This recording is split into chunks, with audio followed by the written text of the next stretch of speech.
Notice of a joint public meeting of the City Commission of the City of Brownsville and Brownsville Community Improvement Corporation. Pursuant to Chapter 551, Title 5 of the Texas Government Code, the Texas Open Meetings Act, notice is hereby given to the City Commission of the City of Brownsville, Texas, in accordance with Article 5, Section 12 of the Charter of said city, will convene a joint meeting with the Brownsville Community Improvement Corporation at 4:50 p.m.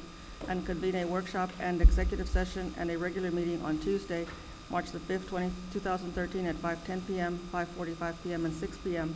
in the Commission chambers on the second floor of the Brownsville City Hall, located at 1001 East Elizabeth Street, Brownsville, Cameron County, Texas. Executive session item A with the joint meeting of the City of Brownsville and Brownsville Community Improvement Corporation. Consultation with attorney pursuant to Section 551.0712 on a matter in which the duty of the attorney to the governmental body under the Texas Disciplinary Rules of Professional Conduct of the State Bar of Texas clearly conflicts with the duties under Chapter 551 of the Texas Government Code. Motion to move to executive session. Second. All those in favor say aye. Aye. Motion carries.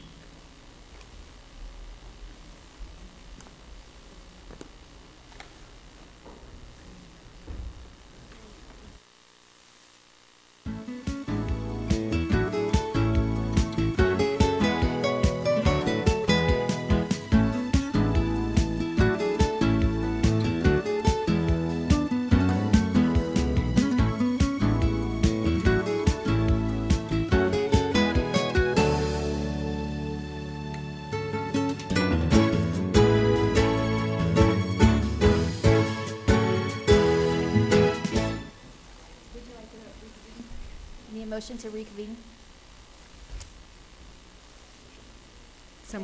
Motion to reconvene. Second. All in favor? Aye. Aye. Now motion to adjourn. Motion to adjourn? It's Second. action item. Hold on. We have an action item, action to proceed as advised by the legal counsel in executive session. There was no action. Okay. Motion to table? Do we have a second? Second. All in favor? Aye. Aye. Okay. Now we have a motion to adjourn, and I'll second. All in favor? Aye. Aye.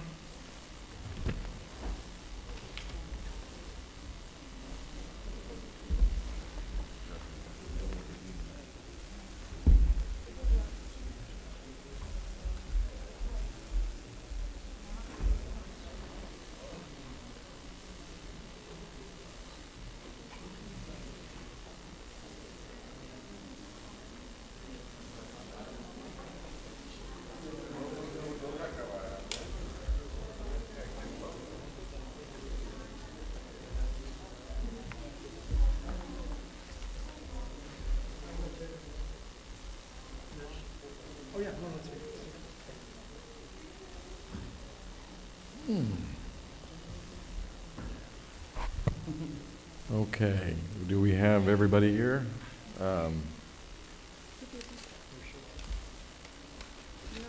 Hey, Jeff, see if we can get the commissioners in here.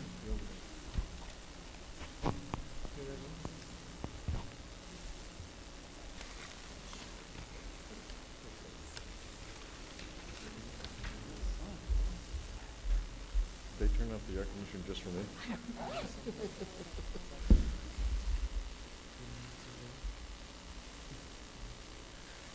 I'm going to make an old man request.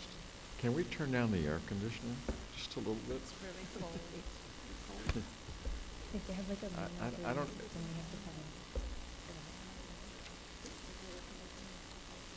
I know my blood's getting thin.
Next, the workshop session of the City Commission. Workshop session A, discussion regarding a City of Brownsville and Brownsville Independent School District collaborative program for at-risk children.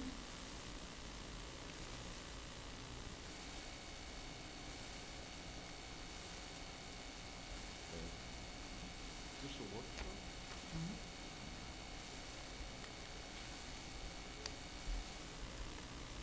Good evening, Mayor Martinez and City Commissioners. My name is Evelyn Cantu, and I am here to introduce to you the City of Brownsville and Brownsville Independent School District Municipal Youth Ambassador Program. The development of this program is a vision come to reality to so many of us in the city and in the school district. Over the past months, representatives of both entities met to share their visions for our youth in the community, our students in the school district. Representing the City of Brownsville, sponsoring program City Commissioner Jessica Tetra Khalifa, Resource Director Ms. Cristina Flores, and assistance from City Secretary Mrs. Stella Von Hotten. Representing the Brownsville Independent School District, Superintendent Dr. Carl Montoya, and BISD Board of Trustee, Board Curriculum Committee Chair, Dr. Cristina Saavedra, and I, Evelyn Cantu, school teacher and District DEIC and Kate committee member. What is being presented to you tonight is this program's manual, which was distributed in a program orientation to the school district's high school principals and Board of Trustees. About 30 high school students will be participating in Year 1, Cohort 1. This program is geared for high school juniors and seniors who are specifically identified at risk.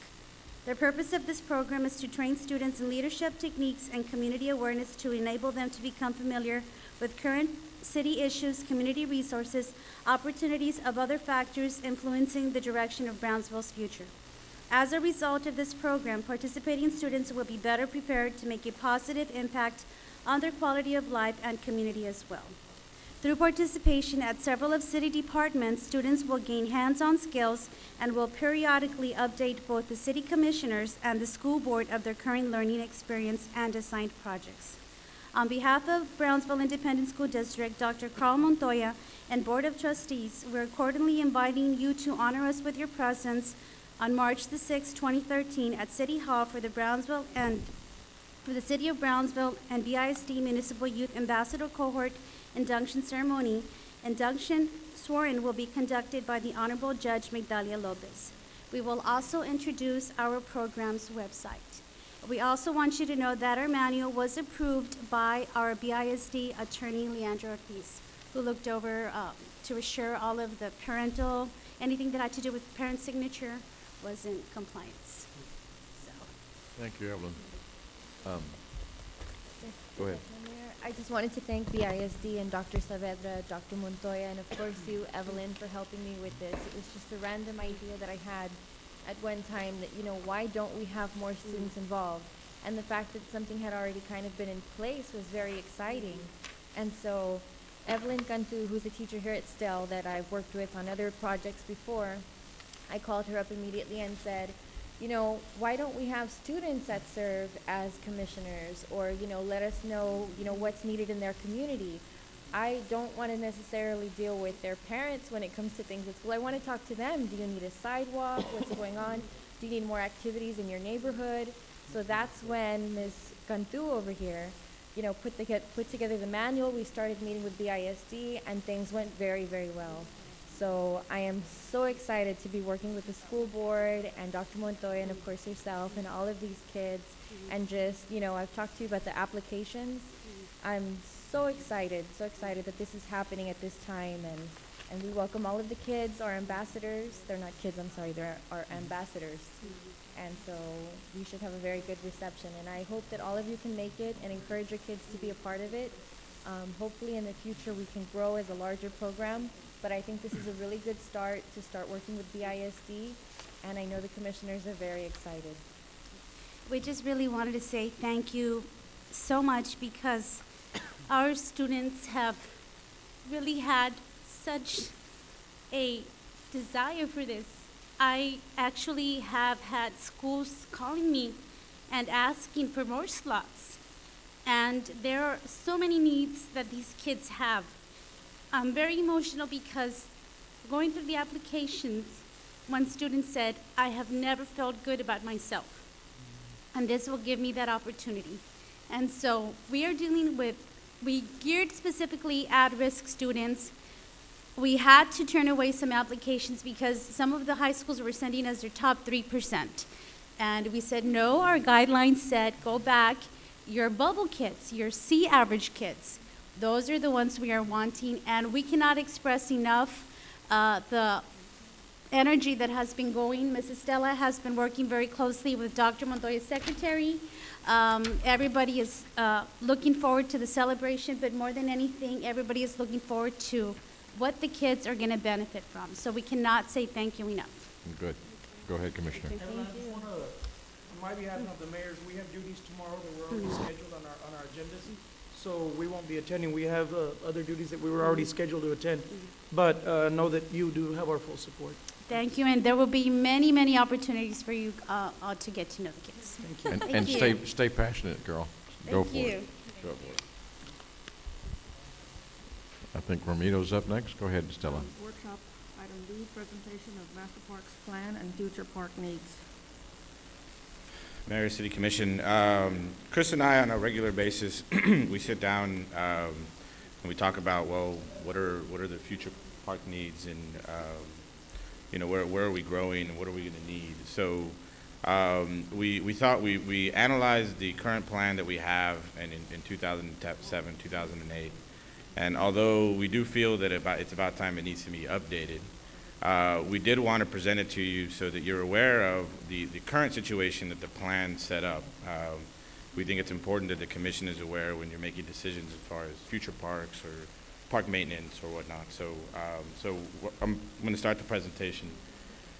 So the plan, it was about 2008, 2009 that it was adopted.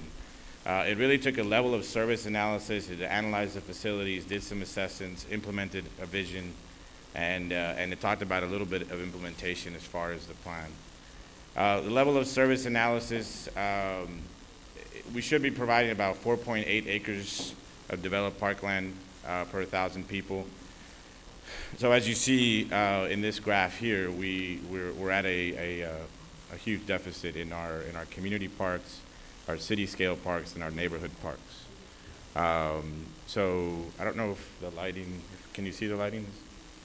Mark, Okay. can you move the poster? Because I couldn't see the last. Okay. Thank you. So city scale parks, there's different scales of parks, and the city scale parks is, we only have one in the city, and it's really Dean Porter. It projected a 2020 projection that we would have a deficit of 156 acres in parkland as far as city parks scale, which is about probably a 50-acre scale, 40-acre scale, which is Dean Porter. In community parks, by the year 2020, if nothing occurs, we'll have a projected deficit of 1,500 acres. And this is in order to meet that 4.8 acre level of service per person, per 1,000. The neighborhood parks, the projected deficit by 2020 would be 501 acres. So as you can tell, there's a, you know, as the city is growing, you know, we need to consider either acquiring parkland for future use, not necessarily developing the park, but at least acquiring it so that we have it. Regional parks, but the deficit in the regional scale parks is, there was only one in Brownsville as well, that's the sports park. And the regional deficit would be about 580 acres for regional parks. These are the existing facilities. The existing facilities are in blue, and the red is the deficit that would be needed by 2020. So some of them we're doing okay. You know, golf course we're doing fine. Some of them, you know, we're softball, kickball, baseball. You know, we're at a deficit as well by 2020. This is this is the deficit. I'm sorry. So this is the current situation, and where we should be currently, and this is where the deficit projected in 2020. So as you can see, this is something that I think we need to work on. the plan did a demands assessment, and really, you know, Chris has been working to implement this part of the plan as far as efficient maintenance, having additional security, more recreational amenities, more park programming. So he's done a great job of that. More natural areas. That's something that really this plan really took into consideration, creating more natural areas for people to go and visit. Resource-based assessment. Obviously, we have some parks that are along Resacas, but they don't really engage the Resacas. So, you know, maybe a little bit of introducing some kayaking programs or whatnot.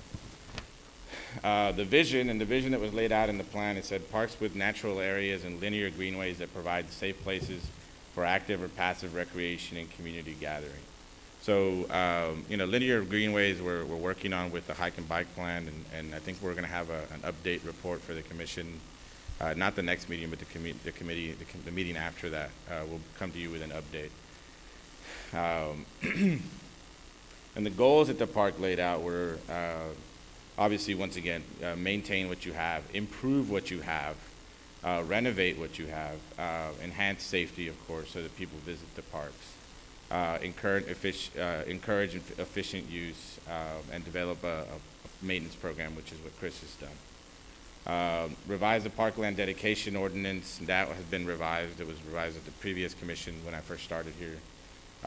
Furnish parks with low maintenance. I think that equipment and facilities. I think Chris does that all the time. Retrofit parks, so lower the maintenance costs. Provide connectivity between parks. I think that's something that the hike and bike plan will offer, but something that's needed as well. Raise the profile of the park system to become a notable feature of regional tourism. So that kind of takes into consideration, well, let's engage the Resacas. Let's make it a tourist attraction.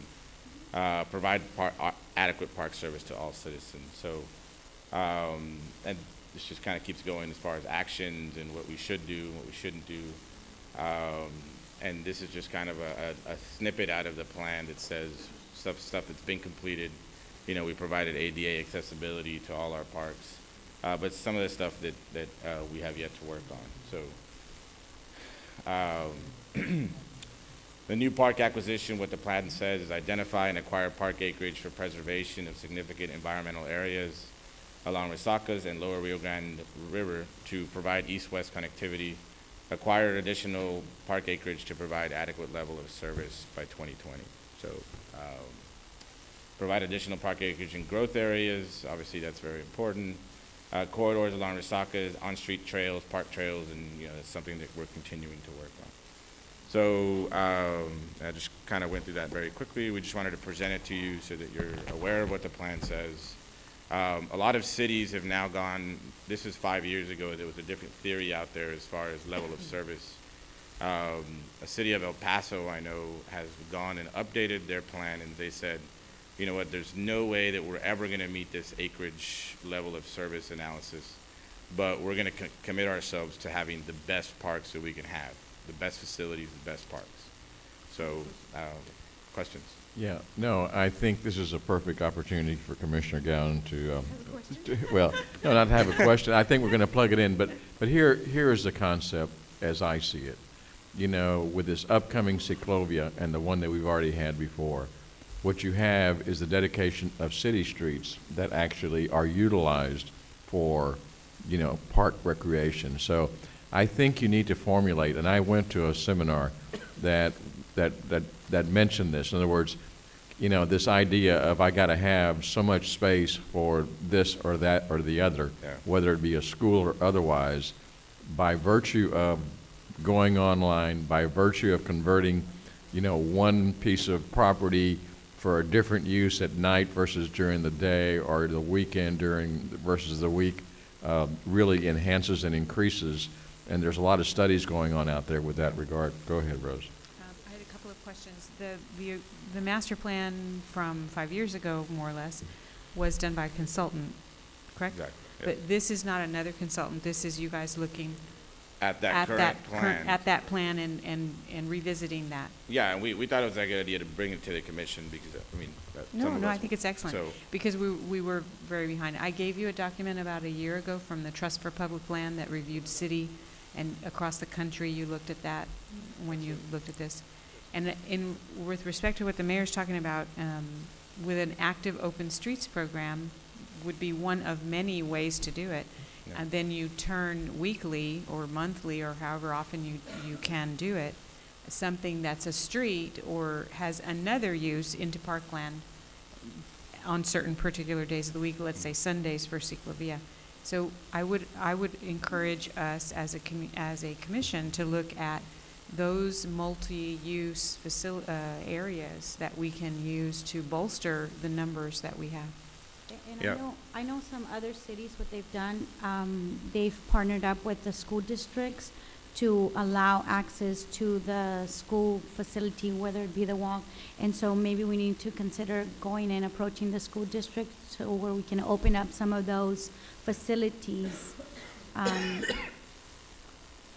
It's a good comment, because we've had in place since, I think it was Superintendent Jackson, we've actually had a contract in place or an actual agreement. That's all from the school side. City of Laredo has a lot of facilities that they go in with ISDs, and we've tried to use those plans. You don't have to recreate the wheel. You just go and find those cities that are doing it. The issue is that during the day, it's the school's function, and then in the afternoon, it's closed off to the school and it's used for the community. It's a great thing, but it's more on the lines of the school district having to implement that, because since it's their property. Well, and that's why we'd I'm have to come in. suggesting it, that maybe we need to do maybe a session with the school district, with the board, so that we can bring that up, maybe a joint session Yeah, and stuff. because- It is something that used to exist when I was a child. There was, and I know because my father was the Mhm. director, in the summer, for example, all schools became Yes. parks, and there were thousands of kids on the field. So So maybe we should there is follow up. precedent within Brownsville from years ago, and it is a very good suggestion to look at it again in some shape or form.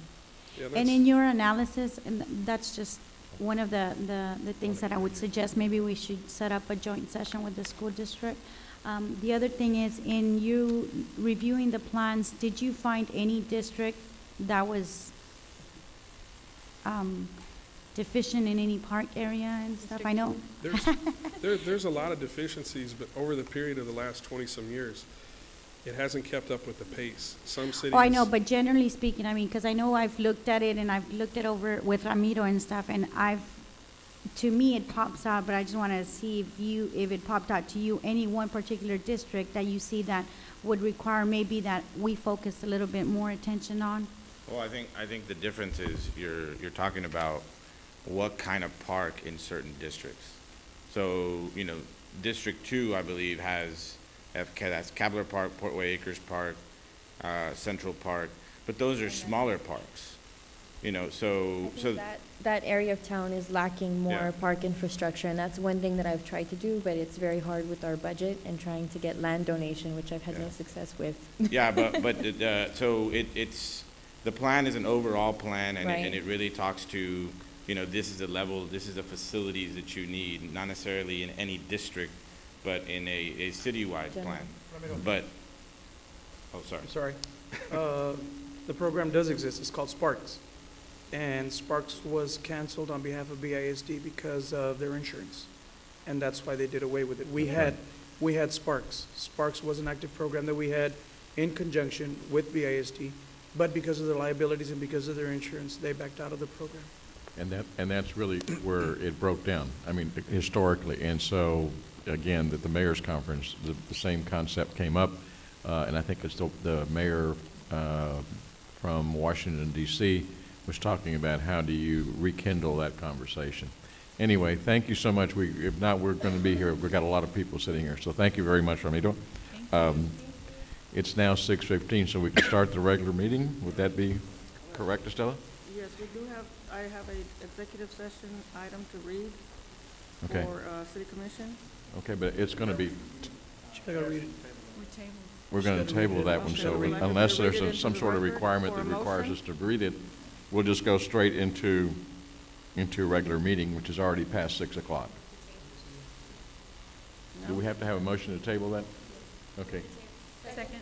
All those in favor say aye. Aye. Motion carries. Okay, we'll start our regular meeting. Pledge of Allegiance. Larry, would you lead? Allegiance to the flag of the United States of America and to the republic for which it stands, one nation, under God, indivisible, with liberty and justice for all. Honor the Texas flag. I pledge allegiance to these Texas, one state, under God, one indivisible. Brad here? There we go. If we could stand up again for the invocation. Father God, I thank you so much for this city that we're blessed to live in. Thank you for this nation. Lord, we thank you for your love, your grace, and your mercy. Lord, I ask you to open each of our eyes to the opportunities that are before us. Give each of our leaders here, the mayor and commissioners, divine direction and wisdom as they look at the issues. Lord, I ask you to help them see beyond today and see the effects of their decisions that will happen in the future. Lord, we thank you and praise you for all you do. In the name of Jesus Christ, amen. Amen.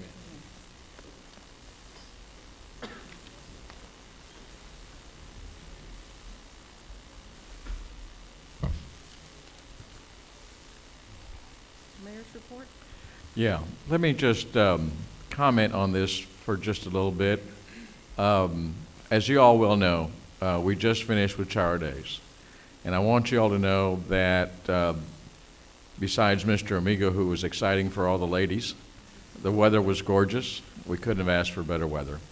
As a result of that, and plus maybe a myriad of other things, we probably had as good a Shower Days as we've had in a long time.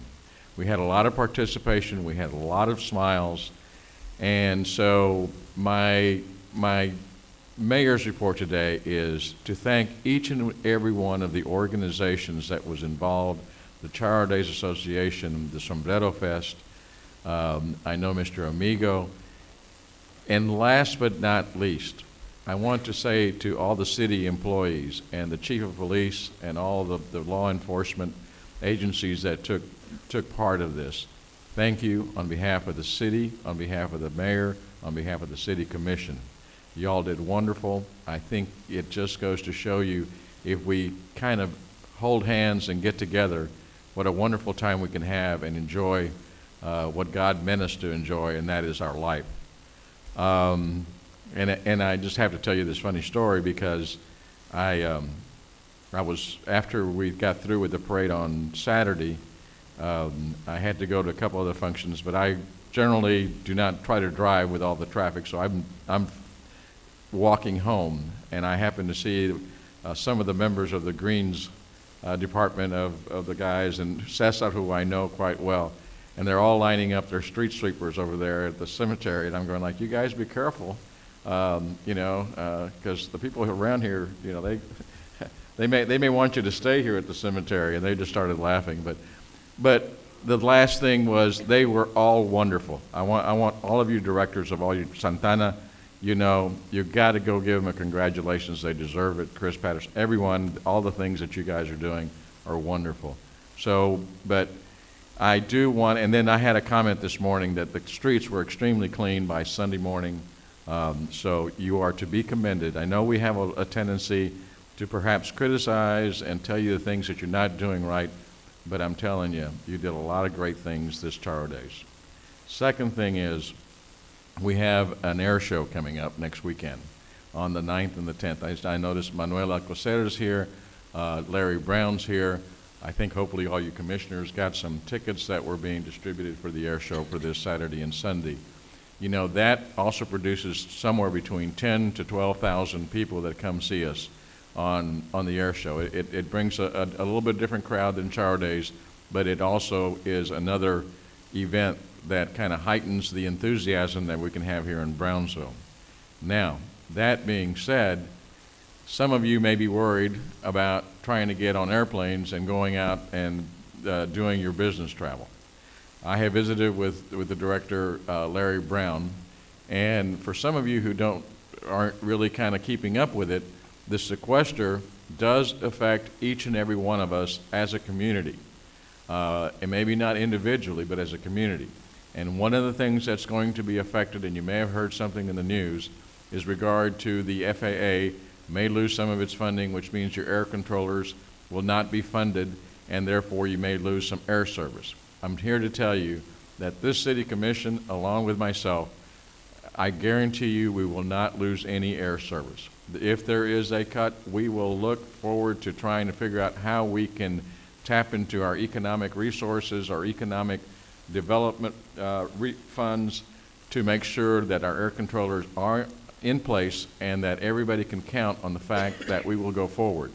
Now, you know, that's not a good way to always approach a problem because that taps into our local resources to some extent.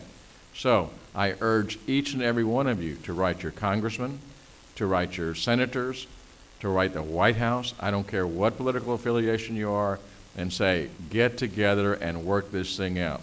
There's nothing wrong with trying to cut down on spending, but the way the sequester has been written, it is across the board, and it's not a thoughtful way of what programs need to be cut and which ones need to be left on the table. Air traffic control and air traffic is something that we all need for our economic development, as well as our pleasure of going to visit our friends and our families. So please, whoever's listening, whoever watches this program, you know, stay tuned, work on it. Larry, you know, there is no effect until April, sometime in April, but even then, I will assure the city of Brownsville and all of its citizens that the show will go on. Okay, we will have air service and we will figure it out, and I'm going to ask the City Commission to work with me to get this thing done. It's much too important. We're on the brink of a lot of great projects going our way, and so we're not going to do anything to deter from that. So,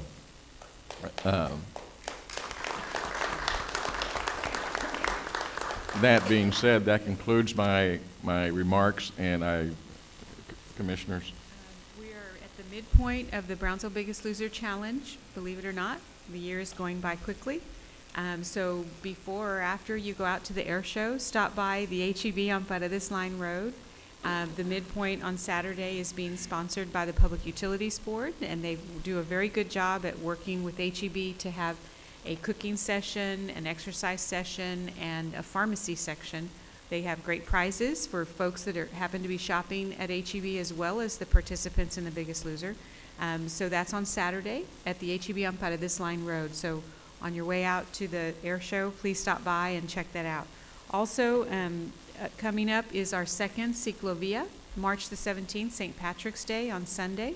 So again, before you go out to drink green beer or whatever it is you like to do for St. Patrick's Day, grab your kids and your friends and family and neighbors and come out into the street between Dean Porter Park and just past Lincoln Park. There won't be any cars.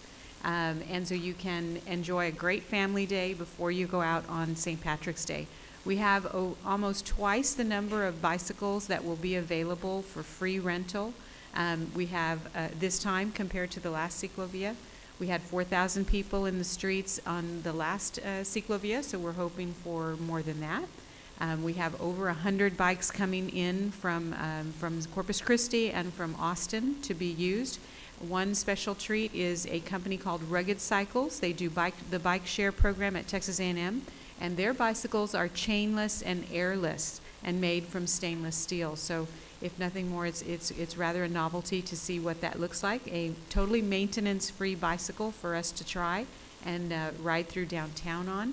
H-E-B has come on board as one of our major sponsors, so there will be a large presence of H-E-B in the street. Great snacks and prizes and samplings and all of that. So a lot of really good things happening on March the 17th. Keep it on your radar to come out and join your family to play in Brownsville. Thank you, Rose. Appreciate it. All right. The next item would be proclamations. Is that right, Estella? Yes, sir. Ram House Movers. Okay. Mayor, before we start the proclamation, I wanted to say, I just put a quick little slide together for the public, and just so we show what coverage we got out of moving this house 200 miles into Brownsville. So we actually got we Googled it this afternoon, and we got the Lubbock Journal covered the story. The Houston Chronicle covered the story. The Brownsville Herald was the originator of the story as well. Obviously on Facebook all over the place. And actually we got our story in the San Francisco Gate newspaper. So we did get a lot of coverage for this story. A little bit of history on the house. It was located on the original portion of the King Ranch, and this is the way it sat on the King Ranch. This is at the King Ranch, actually. And this is when we went to go look at it before moving it. This is what it looked like. Tree had been there for about 10, 12 years, sitting there. Trees had growing, all around it, inside of it. At that point, Mr. Stillman was donated the money to move the house, and we hired Ram House Movers, who's going to get a proclamation in a little bit. And this is some photos of the process. It's not an easy process, especially the house was riding at about 23 feet. A lot of people said they couldn't do it, but they did. The bucket trucks, this is it coming down the expressway in Brownsville. It took 7 days, 200 miles, and an average of about 20 miles an hour. And this is where it sits now, right next to the Cueto building. So did a great job. I want to thank the police department, public works, the traffic department as well, that we all participated with bucket trucks or escorts. It was at no cost to the city other than that escort, but that's it.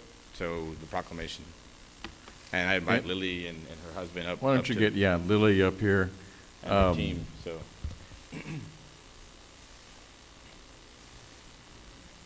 Someone have the proclamation?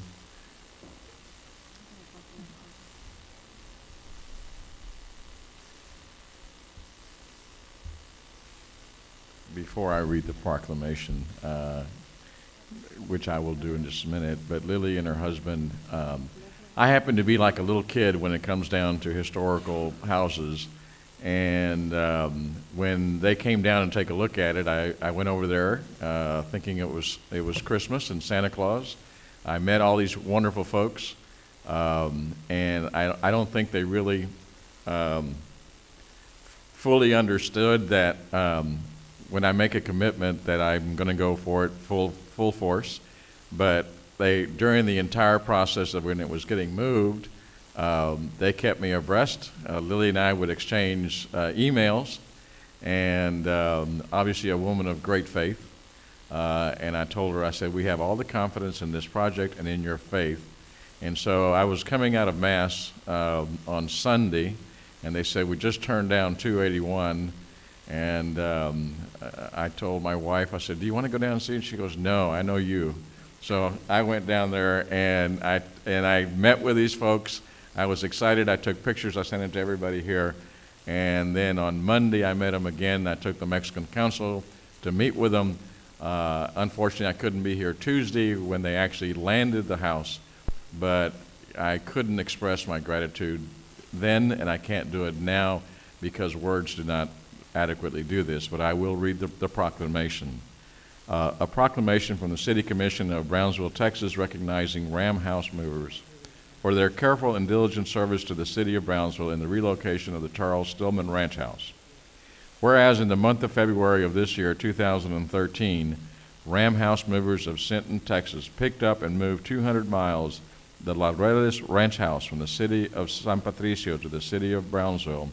And whereas this move was extraordinary in this industry, both in the distance of the move and in the age of the said home, and whereas this move was executed with tenacious effort to overcome all obstacles, roadblocks, and hazards entailed in traversing with such large, awkward load such a great distance, and whereas this effort required assiduous and unrelenting focus to prepare said home, maintain its stability, and cradle it to its safe standing in our city now, and whereas Ram House Movers did all of the above while contemporaneously maintaining focus, grace, and resolution. And whereas this home has major historical significance as it was built in the 1840s on what is now the Laureles division of the King Ranch by shipwrights hired by Charles Stillman. And whereas this house is very important both to the city of Brownsville in and of itself and to the history of the built environment. Now therefore we, the members of the City Commission of the City of Brownsville, Texas, By virtue of the authority vested by the Chamber of said city, and on behalf of all of our citizens, do hereby recognize and thank Ram House Movers for assisting the city of Brownsville and continuing to preserve the legacy of Mr. Charles Stillman, our city's founder. Done this 5th day of March in the year 2013, Tony Martinez, Mayor of the city of Brownsville. Congratulations.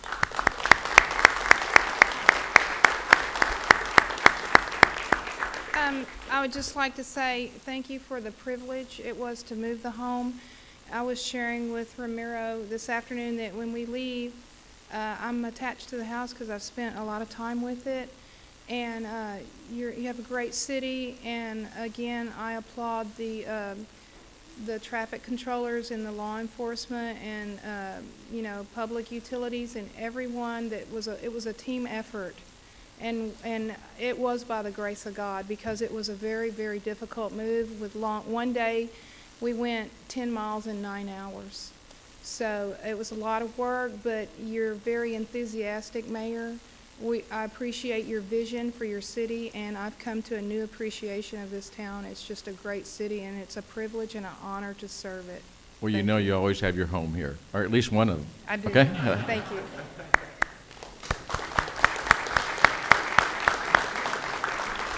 And I do want to thank Ramiro and Roman, all the people that have worked so hard to get this thing done. So I want, just as a footnote, to let you all know something. The Stillman family, to which this is the founder of Brownsville, had their first family reunion as an entire group in Brownsville over Char Days.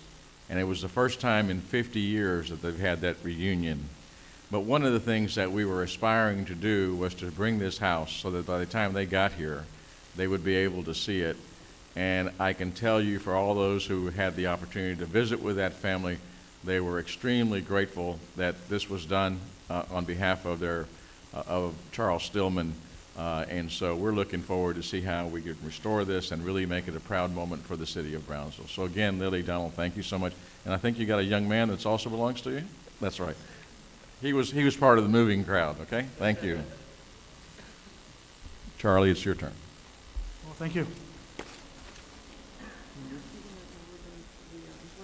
Well, we're going to table that for next meeting. Okay. Consent agenda items? Consent items number 5. A through G. All those in favor say aye. Aye. Motion carries. Item number 6. Item number 6, consideration and action to appoint one member to the Brownsville Beautification Committee. Mayor, I believe you all have Mayor, members of the commission, I believe you have an application for Ms. Timmer, Rose Timmer, the Executive Director for the Healthy Communities. She just walked in. What perfect timing. And if you approve, she would replace Dr. Montalvo, whose term has expired. And we're trying to fill in the Beautification Committee membership we have. If this is approved, 2 more positions to fill in. Appoint Ms. Rose Timmer, please. All those in favor say aye. Looks like it's by acclamation, Rose. You better go to work. Thank you. Motion carries. Thank you. Item 7, public hearing and action on first reading of ordinance number 235-2013-003-S to allow a medium commercial G classification and a general retail G classification for Lot 1, Block 1 of Village Center, number 5 subdivision located near Main Street and FM 802. Good evening, Mayor, City Commissioners. As you remember this from the previous meeting, this is an application for shooting range facility located near Paredes Line and FM 802. This is from Fort Commercial, a specific use, to a 6 commercial. Last time you had some questions on safety issues. The owner, the applicant is here, Mr. Rodeo. He's here to ask you or to answer some questions. This was before the Planning and Zoning Commission. They recommended approval of this specific use. Okay, it's public hearing. Any comments? All those in favor say aye. Motion carries. Action item? All those in favor say aye. Aye. Motion carries. Thank you. Number 8. Item number 8, public hearing and action on first reading of ordinance number 2013-1573 to acknowledge and approve a 10-year tax abatement to Tenesca Brownsville Partners. Mayor, City Commission, this is a, as you know, you passed a tax abatement policy ordinance setting the policy for any property tax abatement if one were to qualify for the city property tax abatement. Tenesca Brownsville Partners sent a letter addressed to the mayor requesting a property tax abatement for the new power plant facility. And we have reviewed their investment. Their investment is well over $350, $400 million. And they do qualify for the property tax abatement before the city. So this ordinance is, we don't really know what the value will be until the property is, until the development is built and the appraisal district actually goes out and appraises the property. So this merely, this ordinance merely instructs the staff to continue to work with Tenesca on putting together a property tax abatement agreement. And that's what we ask from you today. Okay. This is a public hearing. Any comments? If you have any, if you need any questions, there's an economic assessment, impact assessment that was done that I could present. Okay, I think a young man back there would like to speak to us.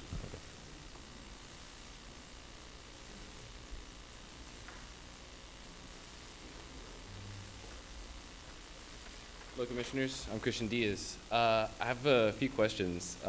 First, I'd like to know, what is a tax abatement? I'm not even really familiar with what that is. Ramiro. If a company comes to Brownsville and offers a significant investment, the property tax, the city can abate the property tax. And under the certain policy that was passed a couple of meetings ago. So an abatement is basically the company will be abated for a period of time their property tax. What does it mean to be abated? They won't pay it. They're not going to pay the Oh, property tax. Let me explain to you. I know, Ramiro, that you did a good job there, but let me try to see if I'm telling you. What happens is when you abate something, you just don't, you stop it, okay? You don't have to do it. And so what happens is most companies and most residents like myself pay property tax. Property tax is what we put into the city coffers for the revenues to provide for the city services that the city does. Street cleaning, things of that nature. In your utilities, which is owned by the city, it also has a rate, rate hikes and rate that you pay for your lights and everything else. So when a company comes in and provides you with substantial economic growth or impact, then you say, I'll tell you what, I'll give you a break for a while so that you can get this business started so that we can help you do it, because in the long run, we'll have an economic impact study that tells us that the benefit that's going to come from this company will certainly outdo whatever revenues we can extract on a property tax basis, okay? Another question, have we had such a thing before? Have we ever done a tax abatement before for anyone else or any other organization? We have other tax incentives, and what happens is we passed an ordinance I guess it was last week or 2 weeks ago, whatever it was, that implemented a policy that goes across the board. We don't have a whole lot of companies that have invested the kind of money that's going to be invested by this company. So we have to make sure that we grow along with what we're doing. So this is unprecedented in the scale of the investment? It's probably unprecedented in the sense of how it's proportionally related to the amount of investment that's going to come in, because we probably don't have or had, I think I was talking to Pete, we never had this kind of investment in our city before. What kind of positive outcomes, that is, what is the investment for us as a city? For the investment for us as a city, and I'll tell you because I have personal knowledge of what we're talking about here, is when I go to you or you come down to me as saying, I want to put my company here. I happen to be a Fortune 500 company. And you say, well, listen, I'm going to need X amount of megawatts to run my company, whether it's a manufacturing plant or et cetera. And so I say, well, you know what? I'm kind of maxed out. I don't have any electricity to give you. So what we're doing is we're planning for the entire next 50 years and saying we have enough electrical supply that if any company wants to come in here, we'll have sufficient electricity so that you can run your company. That's basically it. And so this is a Fortune 500 company that's providing electricity that we will need and demand projected in 50 years? You know, I don't know whether it's in the Fortune 500, but Tenaska is but anyway, it's close. What I'm saying to you is we've done our due diligence. It's a company out of Omaha, Nebraska. It's got various electrical plants throughout the nation. Tenaska, right? Tenaska, yeah. Okay. And so, again, this is for power that we're projected to need in the next 50 years? Yes. So, and what kind of industry are we looking to invite? Is this related to the space program by any chance? No. We're looking for, we'll tell you, we're looking for anything that's good for the environment, clean, and provide jobs for our citizens. That's it. Okay, and I believe they were supposed to provide 25 jobs? 25 permanent well-paying jobs. In between time, you're probably going to provide somewhere about 600 jobs is what it amounts to. Oh, wow. Okay. One of the 35 largest in the U.S. private companies in the United States, so it's a pretty big deal. Yeah. I just Wow. Googled it. Like I said, trust me when I tell you, this city commission does their due diligence. And so, like, I mean, how do they look to profit? Like, what are we going to do with all this extra power? I understand we're already using about half the power we need to generate already, and this is going to, I think, triple the amount of power we have, on top of what, you know, is that correct? I don't know about the exact proportions, We're but, using something but like- you could literally, I'm telling you, you could literally go to PUB and you can find out exactly how much they're being utilized and what. I can tell you this much: there was an economic study to figure out what we're going to need in the future, and we wouldn't have even talked to Tenaska, but for the fact that the projected use and necessity is there. Oh, I'm excited about it. I don't mean to discourage. No, I'm sure. Like I sounds said, great, I wish but I had all the rest of the information, but it's hard. I'm getting old. Have there been any workshops? Have what kind of presence have they made here in the city before? Have there been any like appearances by any of the executives? We have had 2 workshops, if my recollection serves me correctly, with the city commission that were open to the public, and then we had a vote coming in last December. Are there any more coming in the future? A representative from Tenaska is sitting right over there next to their PUB lawyer, and Manuel Alcocer from he's the chair of the airport board. I'm sure he'd be happy to talk to you. And probably is a lot more knowledgeable than I am, but. I didn't recognize which. It's that fellow with, there he goes, I'm not going to tell you about his, never mind. Okay, well, I'm very excited to have the opportunity to ask these kind of questions. Well, no, and let me tell you, I appreciate it, because I wish more young people would come up here and get involved in city government. I'm sure every commissioner agrees with me. All right, well, thank you. Thank you. Okay, any other public comment? If not, I'll entertain a motion. Motion to approve? All those, Oh, I'm sorry. okay. Second? All those in favor say aye. Aye. Motion carries. Action? Motion to approve? All those in favor? Aye. Motion carries. Do you have any public? There are no public comments. Okay, thank you. Now I hear consideration and action? I'm sorry. Item 10, consideration and action to award a contract for the purchase, delivery, and installation of audio-video recording equipment, hardware, and software for the Brownsville Police Department.